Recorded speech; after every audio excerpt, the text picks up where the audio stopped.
Okay, round 1 of the group stage is officially done.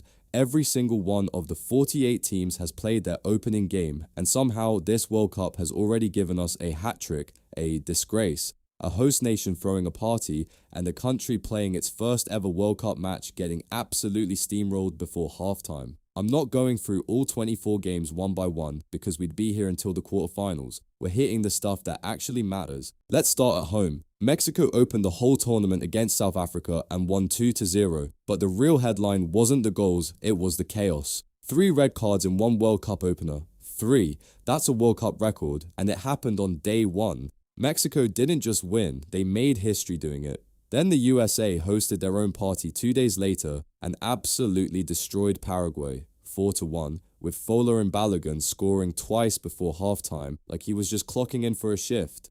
Christian Pulisic got subbed off with a calf knock, which is the only thing American fans should be mildly worried about, because offensively, this team looked terrifying. If the hosts keep playing like this, the rest of the world should be nervous. Now let's talk about the 2 GOATs, because this is where it gets fun.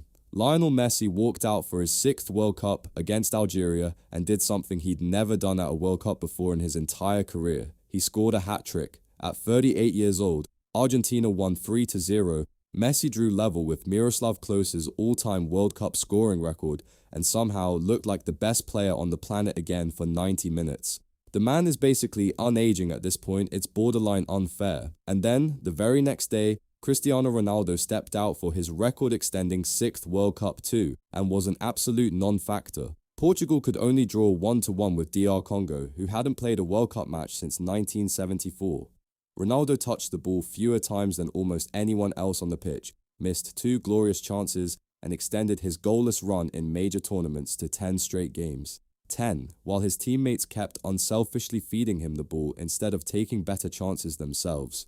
Brutal. Messi gets a hat-trick, Ronaldo gets benched by his own legs. Some rivalries just end themselves. While Ronaldo was busy disappointing an entire country, everyone else who's supposed to be good actually was good. Kylian Mbappé scored twice against Senegal in a scrappy 3-1 win, breaking France's all-time scoring record in the process. He's now just 2 goals behind Klose's World Cup record himself. Erling Haaland scored twice in Norway's 4-1 demolition of Iraq, because apparently being 7 feet tall and terrifyingly efficient transfers perfectly to international football too. And Germany didn't just beat World Cup debutants Curaçao, they put 7 past them. 7 goals in one World Cup group game, Curaçao's first ever World Cup appearance, and Germany treated it like target practice. Meanwhile, Brazil could only draw 1-1 with Morocco, who scored first through a gorgeous chipped finish and then defended their socks off until Vinicius dragged Brazil level. Brazil, the most decorated team in World Cup history, needed Vinicius to bail them out against a team that lost their manager 3 months before the tournament even started.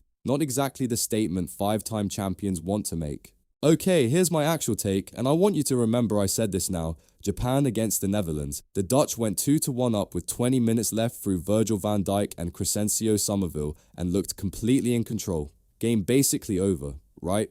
Wrong. Japan came back from behind twice, and in the 88th minute, Koki Ogawa outjumped Van Dijk himself to flick home a header that deflected in off his own teammate for a 2-2 draw against one of the tournament favourites, with their captain Wataru Endo missing through injury, who'd actually retired from international football right before the tournament. That's not a fluke. That's a team with serious depth and serious composure under pressure. Out of every single game played in round 1, Japan is the team that impressed me the most.